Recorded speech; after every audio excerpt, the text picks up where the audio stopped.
Olá a todas as pessoas, sejam bem-vindos a mais um vídeo de filosofia. Para hoje eu decidi falar acerca de um bocadinho de epicurismo. É um tema que eu trato, epicurismo nos conceitos de aponia e de ataraxia. É um tema que eu trato nesta minha obra, Filosofia do Prazer de Viver. Tantra, Aristóteles e epicurismo que têm em comum. E no outro dia me abordaram na rua, num bar, porque estavam a ler esta obra, principalmente a parte do epicurismo. E esta obra também trata estas questões, ensaio sobre individualismo intelectual e terapêutico. Também trato, faço distinção entre alguma distinção conceptual, digamos assim, entre diversos prazeres e falo até, por exemplo, sobre os prazeres felicitários e os prazeres infelicitários. Ora bem, conceito da... dou sempre a sugestão no começo dos vídeos para subscreverem o canal, porem like, comentarem, porque é importante para dar sustentabilidade e crescimento ao canal. Epicurismo, conceito da aponia e conceito da ataraxia. Forma muito simples de explicar. A aponia tem a ver com a ausência de sofrimento físico, digamos assim, de dores físicas. Portanto, na filosofia epicurista e não só, eu acredito isso na vida no sentido geral, porque eu valorizo muito estes conceitos da aponia e da ataraxia, digamos assim, sem desvalorizar a necessidade de nós nos relacionarmos com as nossas emoções e de a vida ser dual, digamos assim. A vida ora traz alegrias, ora traz tristezas. Nós não devemos bloquear as nossas emoções, devemos processá-las para não ficarmos muito reprimidos e oprimidos, para não ficarmos entupidos emocionalmente. Precisamos estar atualizados e livres em termos emocionais, não estar só a reprimir, a julgar as emoções e não nos permitir a relacionar com elas, que só traz consequências negativas para a nossa vida no sentido geral e até para a nossa saúde. E o conceito de ataraxia, que é a ausência de perturbações da alma, digamos assim. Há muita gente que associa o epicurismo, por exemplo, a viver uma vida de prazeres, não é? Uma vida de prazeres. Só que a abordagem epicurista da relação com o prazer pressupõe aponia, a ausência de sofrimento físico, e ataraxia, a ausência de perturbações da alma, portanto, do espírito, das nossas emoções, por exemplo. A tranquilidade da alma, podemos dizer assim.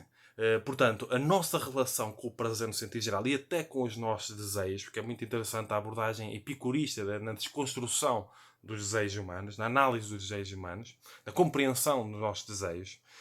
Aqui também devemos beber outras filosofias, a Tantra Yoga, por exemplo, por isso é que eu mencionei ali, Aristóteles, o budismo, portanto tem abordagens muito interessantes a desconstruir o desejo humano e como eles podem causar o sofrimento e a infelicidade.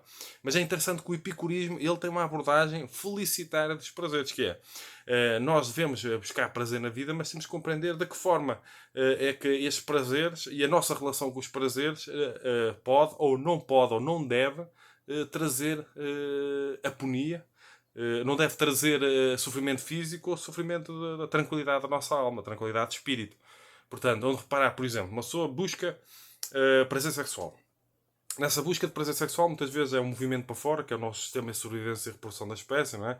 E nós entramos na dança do acasalamento humano, que é toda uma competição para a exibição de beleza e de poder, para destaque na exibição de beleza e de poder, que é um dos temas que eu trato nesta minha obra, Ensaio sobre o Individualismo Intelectual e Terapêutico, e numa obra que eu conto publicar em breve, que faço a desconstrução de todo o princípio da competição e de conflito que as pessoas entram umas com as outras.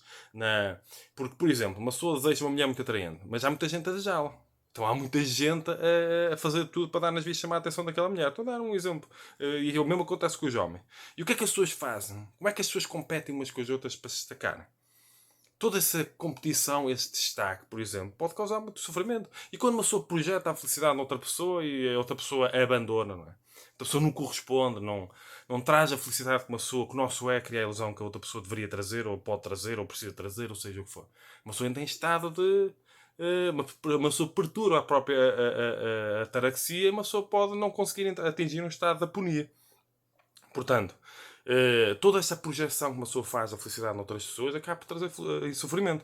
E no fundo, essa projeção ela vem numa busca de prazer. Uma busca de prazer sexual, numa busca de compensação. Uma pessoa tem um vazio interior e às vezes então, uma frustração afetiva e sexual que acontece muitas compulsões alimentares por causa disso, da frustração afetiva e sexual, e uma pessoa busca prazer imediato, nós temos de ter cuidado com essa busca de prazer imediato, que ele entra como forma de compensação e acaba por trazer, por exemplo, com compulsões alimentares, pode trazer sofrimento físico. E traz naturalmente perturbações da alma. Portanto, a nossa projeção na nossa busca, a nossa projeção da felicidade noutras pessoas, da nossa busca de prazer, ela pode trazer muitas complicações. E em geral envolve muitas complicações. E todos os desejos que as pessoas criam, como eu chamo a bola de neve de desejo. Porque, por exemplo, eu desejo uma mulher muito atraente. O que é que eu preciso fazer para chamar a atenção daquela mulher muito atraente? Depois começa a entrar a dança do acasalamento humano, não é? que é toda a competição, a necessidade de exibir poder e beleza. Então começa a desejar coisas que me permitam exibir poder. Começa a desejar trabalhos que permitam trazer aquele dinheiro imediato que me permita comprar coisas para exibir poder. Começa a entrar uma bola de neve de desejo em que as pessoas muitas vezes entram num estado muito grande da ansiedade e depois entram em depressão. E pressupondo a pessoa movimentar-se pela energia sexual, trazer muito sofrimento de uma forma ou de outra, e pressupõe uma pessoa projetar a felicidade noutras pessoas. O centro não está dentro de si. A pessoa não está a olhar para dentro e a cuidar-se. A pessoa está a projetar-se para fora em busca de uma realização, entre aspas, de fora para dentro. Eu faço a distinção em realização de dentro para fora e de fora para dentro.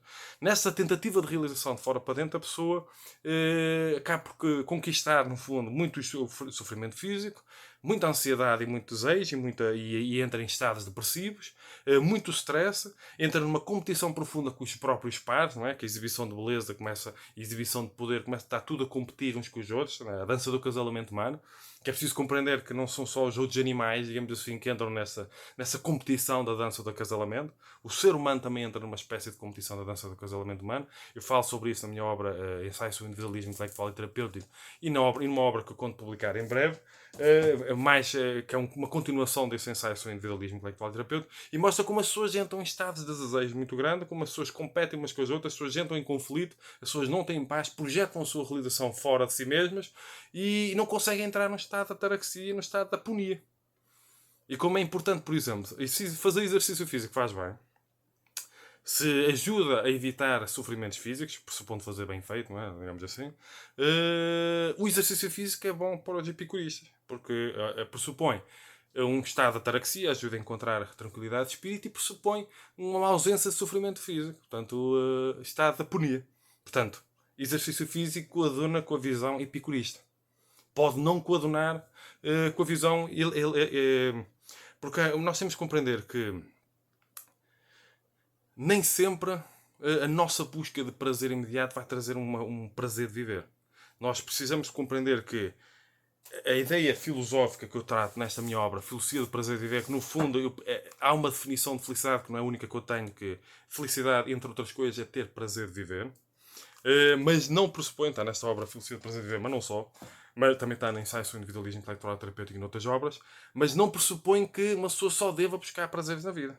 Nós temos de aprender a relacionar com as nossas emoções. E temos de compreender que nem todos os prazeres que uma pessoa busca, ou estados alterados de consciência envolvidos com prazeres que uma pessoa busca, trazem felicidade. Muitos destes prazeres são envolvidos com compulsões, com compensações que o nosso ego busca, de forma inconsciente, para compensar o facto de uma pessoa não estar feliz. Portanto, eu não estou feliz. Às vezes a pessoa vive uma frustração afetiva e sexual e deixa-se levar por compulsões alimentares, porque há uma grande relação entre prazer sexual e prazer alimentar, onde parar que tem tudo a ver com a sobrevivência e a reprodução da espécie.